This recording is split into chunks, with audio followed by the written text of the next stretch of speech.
confirmer par la suite tranquillement plutôt que de sauter sur sa chaise en disant tout de suite machin. Donc il ne dit rien, mais en revanche, il quitte sa chaise et il monte à l'étage où, si j'allais dire le big boss de la société est là, et il lui dit, écoute, viens voir, parce qu'il y a quand même quelque chose qui est pas ordinaire, parce que à chaque analyse, le pic de concentration d'hydrogène augmente. Et ça pendant à peu près, je ne sais pas, ordre de grandeur, une dizaine de minutes, mais on est obligé d'arrêter parce que ça commence à bricoler électriquement, et donc on est contraint d'arrêter. Voilà. Mais en tout cas, je sais que c'est possible de générer de l'hydrogène à partir du méthane, et j'ai mis quand même un moment à m'en remettre parce que le méthane, c'est, enfin vous connaissez comme moi, hein, la molécule elle est difficile, enfin, elle est très très dure. Alors voilà où on en était, donc on a été contraint d'arrêter, et Jean-Michel me dit, bon ben écoute, on va nettoyer, etc., parce qu'il fallait enlever l'eau, ça dégoulinait de tous les côtés, et on repart, et il dit, on va faire un essai quand même avec, est-ce que tu as une bouteille de CO2 dans un coin?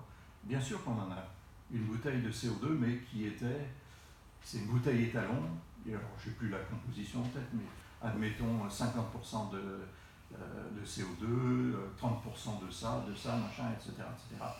Et donc on injecte ça, pareil, et donc on fait tourner. L'analyseur ne dit rien, absolument rien. Parce qu'on a tourné 2 minutes. Ouais, tu te rappelles? Là, c'était la fin. Les concentrations sont tellement élevées que voir apparaître quelque chose, c'est pas... Autant sur l'hydrogène, il n'y en a pas de l'hydrogène dans la boucle. Donc là, dès les 2 premiers ppm, on les voit tout de suite. Tandis que là, il fallait voir l'ensemble des composés qui étaient injectés, qui étaient à 10, 15, 20, 30%. Donc c'était pas possible de percevoir quelque chose. On arrête, on recule l'ensemble du système, puisqu'il fallait qu'il soit accolé au ventilo. Sur la grille du ventilo, même aujourd'hui, quand j'explique ça,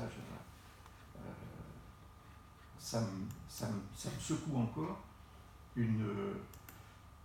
Une pâte blanche, filandreuse. Moi, je suis incapable de dire qu'est-ce que c'est, sauf que il y a déjà des publications scientifiques qui existaient sur le marché et qui disaient, une brave dame dont j'ai complètement oublié le nom, Morvova, voilà, et qui disait, oui, avec le CO2, c'est parfaitement possible de créer, voilà. Donc c'est possible, ça serait possible.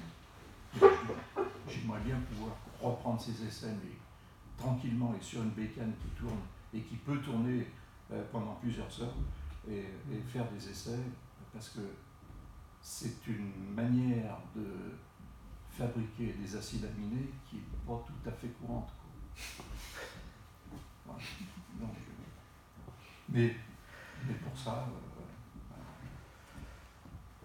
enfin, je ne veux pas me pleurer avec ma gamelle, mais